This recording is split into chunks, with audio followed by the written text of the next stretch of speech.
Hello everyone, Vivo কিন্তু তাদের premium সেগমেন্টের অর্থাৎ প্রিমিয়াম সিরিজের আরো দুটি স্মার্টফোন লঞ্চ করে দিল। ফোন দুটি হচ্ছে ভিভো V29 এবং Vivo V29 pro.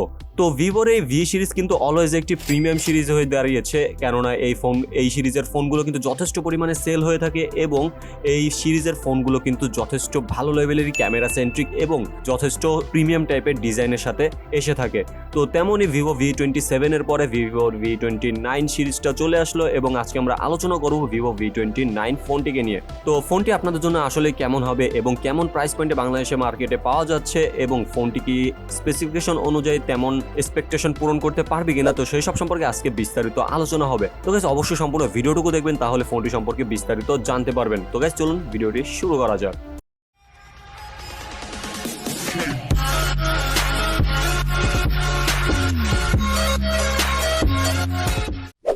First of all Vivo V29 ফোনটির ডিজাইন এবং বিল্ড কোয়ালিটি নিয়ে কথা বলতে গেলে কিন্তু গাইজ এখানে কোনো প্রিমিয়ামনেসের কোনো ঘাটতি থাকছে না, কেননা ভিভো ভি সিরিজ অলওয়েজ তাদের ডিজাইনের দিকে যথেষ্ট প্রায়োরিটি রেখে থাকে। তেমনই কিন্তু ভিভো V29-এও অসাধারণ একটি ডিজাইন এবং অসাধারণ কালার কম্বিনেশনের সাথে ফোনটি আনা হয়েছে, কেননা ফোনটিতে কিন্তু আমরা ট্রিপল কালার দেখতে পারবো। একটি হচ্ছে সেন্ট মার্টিন ব্লু, একটি হচ্ছে স্পেস ব্ল্যাক এবং একটি হচ্ছে ম্যাজেস্টিক রেড। তো তার মধ্যে কিন্তু সেন্ট মার্টিন ব্লুটা কিন্তু একটু প্রিমিয়াম সেগমেন্টে পড়ে, কেননা ফোনটি ব্যাক সাইডে গেলে আমরা গ্লসি ফিনিশিং দেখতে পারবো, এছাড়া অনেকগুলো স্প্রিঙ্কেলসও দেখতে পারবো যেগুলো কিনা ডে লাইটে শাইন করে। তো যার কারণে ফোনটির ডিজাইনটিও অনেকটা প্রিমিয়াম টাইপের লাগে। এবং ব্যাক সাইডে কিন্তু আমরা বড় একটি ক্যামেরা হাউস দেখতে পারবো, যেখানে কিনা ট্রিপল ক্যামেরা সেটআপ থাকছে, তার পাশাপাশি থাকছে একটি অরা লাইট বা রিং লাইটের সাপোর্ট, যেটি কিনা আরো একটি ইন্টারেস্টিং পার্ট থাকছে এই ফোনটির। তো এই সম্পর্কে বিস্তারিত আলোচনা হবে ক্যামেরা সেকশনে গিয়ে। এছাড়া ফোনটির আরো একটি দুর্দান্ত বিষয় হচ্ছে ফোনটি থাকছে একটি কার্ভ ডিসপ্লে, অর্থাৎ প্রো ভেরিয়েন্টেও না, একদম নর্মাল ভেরিয়েন্টেতেও কিন্তু কার্ভ ডিসপ্লে প্রোভাইড করা হয়েছে। এছাড়া সামনে থাকছে একটি 5 হোল সেলফি ক্যামেরাও এবং ফোনটি কিন্তু যথেষ্ট লাইট ওয়েট এবং যথেষ্ট স্লিম রাখা হয়েছে, অর্থাৎ ফোনটি ওয়েট থাকছে মাত্র 186 গ্রাম এবং এর থিকনেস থাকছে 7.5 মিলিমিটার। অর্থাৎ ফোনটি যদি আপনারা হাতে নেন তাহলে কিন্তু প্রথম চান্সে বুঝে যাবেন যে না, আসলে একটি প্রিমিয়াম সেগমেন্টের ফোন হাতে নিয়েছি। যথেষ্ট স্লিম থাকছে এবং ফোনটি ধরলে আপনাদের কাছে একটি প্রিমিয়াম ভাইব তো লাগবেই। এর পাশাপাশি ফোনটির ব্যাক সাইডটি কিন্তু থাকছে গ্লাস বডি, যার কারণে কিন্তু ফোনটি এতটা বেশি শাইন করে। এছাড়া ফোনটিতে IP68 এর একটি ওয়াটার এবং ডাস্ট রেজিস্ট্যান্ট দেওয়া রয়েছে, যার মাধ্যমে 1.5 মিটার গভীরে 30 মিনিট পর্যন্ত ফোনটি সার্ভাইভ করতে পারবে। তো গাইস ফার্স্ট অফ অল আমরা কথা বলিনি ফোনটির প্রাইস সেকশনে। তো গাইস ফোনটি কিন্তু বাংলাদেশের মার্কেটে 12GB 256GB ভেরিয়েন্টে অ্যাভেলেবেল রয়েছে এবং এটি কিন্তু অফিসিয়ালি অ্যাভেলেবেল এবং ফোনটির প্রাইস রাখা হয়েছে 56,990 টাকা, অর্থাৎ 57,000 টাকা। এই প্রাইস সেগমেন্টটিকে মাথায় রেখে আমরা ফোনটি সম্পর্কে বিস্তারিত আলোচনা করব। ফোনটির প্রোস এবং কনস গুলো সবগুলো উল্লেখ করে দেব একই সাথে। তো ফার্স্ট অফ অল ফোনটির ডিসপ্লে সেকশন নিয়ে কথা বলতে গেলে গাইস, ফোনটি কিন্তু ডিসপ্লেটা অসাধারণ একটি কার্ভ ডিসপ্লে প্রোভাইড করা হয়েছে, যেটি কিনা 6.78 ইঞ্চিসের একটি অ্যামোলেড ডিসপ্লে, যাতে কিনা 1 বিলিয়নসের কালার সাপোর্ট তো রয়েছে, তার পাশাপাশি 120 হার্জের রিফ্রেশ রেট এবং HDR10+ এর একটি সাপোর্ট প্রোভাইড করা হয়েছে। ফোনটির ডিসপ্লেটির রেজুলেশন থাকছে 1260x2800 পিক্সেল এবং 453 ppi পর্যন্ত এর ডেনসিটি থাকছে, যার মাধ্যমে কিন্তু আমরা ফোনটির ডিসপ্লে থেকে যথেষ্ট ভালো একটি কালারের সাপোর্ট দেখতে পারবো এবং যথেষ্ট ক্লিয়ার একটি কন্টেন্ট ভিউ আমরা এখান থেকে পেয়ে যাব। এর পাশাপাশি যথেষ্ট ডিটেলস ধরে রাখতে পারে এই ডিসপ্লে সেকশনটি এবং যথেষ্ট ভালো কালার তো প্রোভাইড করছেই এবং স্মুথলি আমরা ডিসপ্লেটি ইউজ করতে পারবো। এছাড়া ইউটিউবে আমরা কন্টেন্টগুলো প্লে করতে গেলে সেখানে কিন্তু HDR এর সাপোর্ট দেখতে পারবো। এছাড়া গাইজ মাল্টিটাস্কিং করতেও কিন্তু কোনো রকমের অসুবিধা হবে না, কেননা 120 হার্জের রিফ্রেশ রেট রয়েছে এবং ডিসপ্লেটি কিন্তু আমরা ইজিলি ওয়ান হ্যান্ডে ইউজ করতে পারবো এবং যথেষ্ট লাইট ওয়েট হওয়ার কারণে ওয়ান হ্যান্ডে ইউজ করতেও কোনো রকমের সমস্যা হবে না। এছাড়া গরিলা গ্লাসের একটি প্রোটেকশন তো দেওয়া রয়েছে, যার কারণে সেফটি ইস্যুটাও সলভ হয়ে যাবে। এছাড়া গাইজ ফোনটিতে কিন্তু ইন ডিসপ্লে ফিঙ্গারপ্রিন্টও ইউজ করা হয়েছে, যেটি কিনা যথেষ্ট ফাস্ট এবং অ্যাকুরেটলি কিন্তু কাজ করে। একটু নিচের দিকে রাখা হয়েছে, বাট ইজিলি কিন্তু আপনাদের ফিঙ্গার পৌঁছায় যাবে এবং যথেষ্ট স্মুথলিও আনলক করে ফেলবে। এছাড়া ফোনটির পোর্টস এন্ড বাটন সম্পর্কে কথা বলতে গেলে ফোনটির রাইট সাইডে কিন্তু রয়েছে একটি ভলিউম আপ ডাউন বাটন এবং একটি পাওয়ার অন অফ বাটন। এছাড়া ফোনটির নিচের দিকে আসলে আমরা একটি স্পিকার গ্রিল দেখতে পারবো, টাইপ সি চার্জিং পোর্ট, এছাড়া একটি মাইক্রোফোন এবং একটি সিম কার্ড ট্রে দেখতে পারবো, যেখানে কিনা দুটি সিম কার্ডের সাপোর্ট পেয়ে যাব, কোনো মাইক্রো SD কার্ডের সাপোর্ট এখানে থাকছে না। এছাড়া উপরের দিকে গেলে আমরা একটি নয়েজ ক্যান্সেলেশন মাইক্রোফোন দেখতে পারবো। তো ফোনটির কিন্তু একটি কমতি দিক রয়ে গিয়েছে, কেননা ফোনটিতে জাস্ট একটি মোনো স্পিকার ইউজ করা হয়েছে। যেহেতু 57,000 টাকা ফোনটির বাজেট থাকছে, তো এই প্রাইস সেগমেন্টে এসে কিন্তু মোনো স্পিকার কোনোভাবেই মানায় না। এখানে স্টোরি স্পিকারও ইউজ করা হয়নি, এখানে অবশ্যই একটি ডুয়েল স্টোরি স্পিকার দিলে ফোনটি একটু মানানসই হতো। এছাড়া ফোনটিতে থাকছে না কোনো 3.5mm হেডফোন জ্যাকও।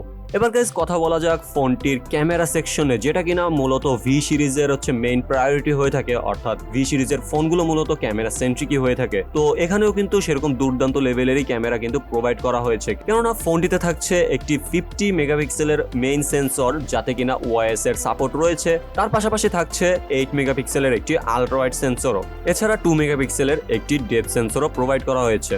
এবং ফোনটির মেইন ক্যামেরার মাধ্যমে কিন্তু আমরা 4K তে 30 FPS পর্যন্ত ভিডিও শুট করতে পারবো।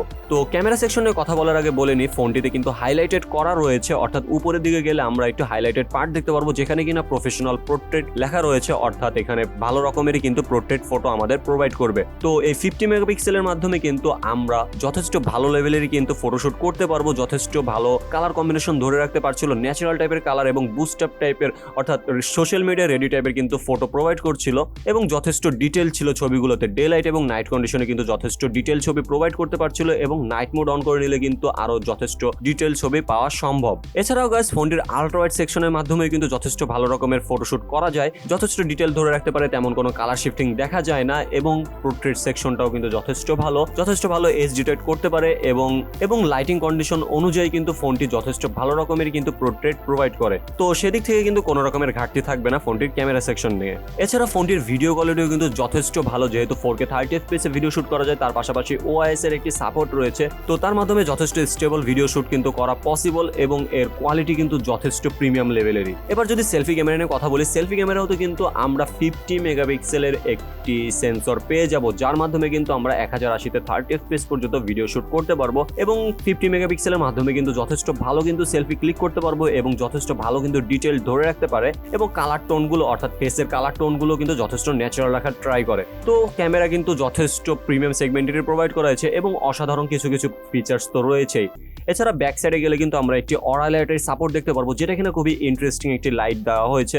লাইটের মাধ্যমে কিন্তু আমরা বিভিন্ন কালার টোন শিফট করতে পারবো, অর্থাৎ ওয়ার্ম টোন এবং কুল টোন পর্যন্ত আমরা কালার শিফটিং করতে পারবো লাইটটির, এবং আপনাদের প্রায়োরিটি অনুযায়ী কিন্তু আপনারা লাইটটিকে ইউজ করতে পারবেন। এবং অরা লাইটের কিন্তু লাইটিং কন্ডিশনটা কিন্তু যথেষ্ট পাওয়ারফুল, অর্থাৎ ভালো রকম ভাবে কিন্তু আপনাদের লাইটিং সিচুয়েশন ক্রিয়েট করে দিতে পারবে, এবং যেহেতু কালার শিফটিং রয়েছে তার মাধ্যমে কিন্তু দেখতে আসলে দুর্দান্ত লাগে। এছাড়া আরো বিভিন্ন রকমের কিন্তু ক্যামেরার ফিচার্স প্রোভাইড করা হয়েছে, সেগুলো কিন্তু আপনারা আলাদা একটি ক্যামেরা সেকশন নিয়ে কিন্তু আলাদা একটা ভিডিও দেখলে প্রপারলি বুঝে যাবেন।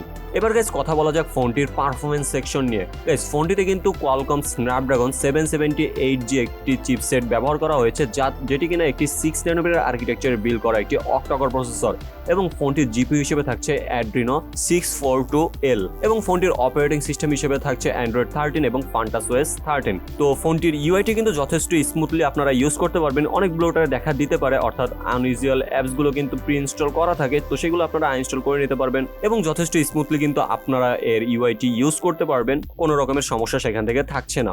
এছাড়া ফোনটির ভেরিয়েন্ট কিন্তু থাকছে 12GB 256GB, বাট এখানেও কিন্তু কমতি রয়ে গিয়েছে, কেননা ফোনটির স্টোরেজ টাইপ হিসেবে থাকছে UFS 2.2, যেটি কিনা এখন এই 2023 শেষের দিকে এসে কিন্তু কোনো রকম ভাবে মানানসই না। অন্যান্য ফোনগুলো কিন্তু 3.1 কিন্তু পারফেক্টলি মানানসই হয়ে গিয়েছে, কিন্তু এখানেও কিন্তু আমরা UFS 2.2 দেখতে পাচ্ছি।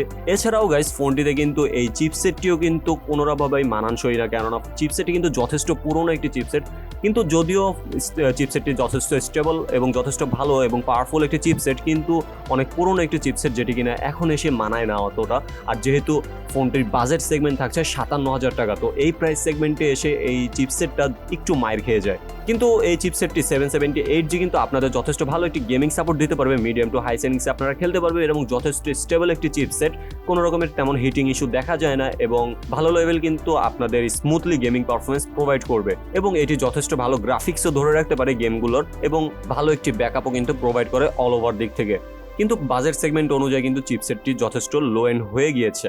এছাড়া গাইস ফোনটিতে কিন্তু থাকছে 4600 mAh এর একটি ব্যাটারি, যাতে কিনা 80 ওয়াটের ফাস্ট চার্জিং সাপোর্ট করবে, যা কিনা 50% চার্জ করে নিতে পারবে মাত্র 17 মিনিটেই। তো ব্যাটারিটাও কিন্তু যথেষ্ট কমই মনে হয়েছে আমার কাছে, কিন্তু ব্যাটারি যেহেতু 4600 mAh এর ব্যাটারি, তার মাধ্যমে কিন্তু হচ্ছে ফোনটা অনেকটা স্লিম করা গিয়েছে, বাট ব্যাটারিটা যদি আরেকটু বেশি হতো তাহলে কিন্তু আরেকটু মানানসই হতো এই প্রাইস সেগমেন্ট এবং এই ফোনটির ওভারঅল ক্রাইটেরিয়া অনুযায়ী।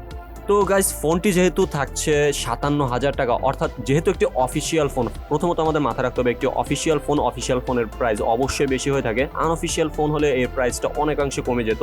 তো যেহেতু একটি অফিসিয়াল ফোন, বাংলাদেশে ওভারঅল যদি অন্যান্য অফিসিয়াল ফোনগুলোর কথা বলে থাকি এই প্রাইস সেগমেন্টে অর্থাৎ 57,000 টাকার মধ্যে, তাহলে কিন্তু এই Vivo V29 ফোনটি কিন্তু আপনাদের জন্য আহামরি অতটাও খারাপ হবে না। বাট কিছু কিছু দিক থেকে তো কমতি রয়েছে, আবার কিছু কিছু দিক থেকে ভালো দিকও রয়েছে। তো সব ওভারঅল দিক মিলেও কিন্তু এটি একটি মোটামুটি ভ্যালু ফর মানি ফোন বলা যেতে পারে। বাট ভিভোর কাস্টমার সেকশনটি কিন্তু কিছুটা অন্য লেভেলের থাকে, অর্থাৎ ভিভোর ভি সিরিজটি মূলত পপুলারই এর ক্যামেরা সেন্ট্রিক ফোনের জন্য। তো ফোনটি কিন্তু একেবারে ক্যামেরা সেন্ট্রিক একটি ফোন বলবো, এবং ভালো একটি ডিজাইন এবং ভালো একটি ডিসপ্লে সেন্ট্রিক। তো সেদিক থেকে এই 57,000 টাকা প্রাইস পয়েন্টে আপনাদের কাছে ফোনটি কেমন লেগেছে অবশ্যই কিন্তু কমেন্ট করে জানাবেন, এবং কারা কারা ফোনটি নিতে চান তাও একটু কমেন্ট করে জানিয়ে দিবেন। তো গাইস এই ছিল আজকে আমাদের ভিডিওটি ভালো লেগে থাকলে অবশ্যই একটু লাইক করে দেবেন, এবং পরবর্তীতে আরো নতুন নতুন ভিডিও দেখার জন্য অবশ্যই চ্যানেলটিও সাবস্ক্রাইব করে দেবেন। তো গাইস দেখা হবে পরবর্তী কোনো এক ভিডিওতে, ততক্ষণ পর্যন্ত খোদা হাফেজ।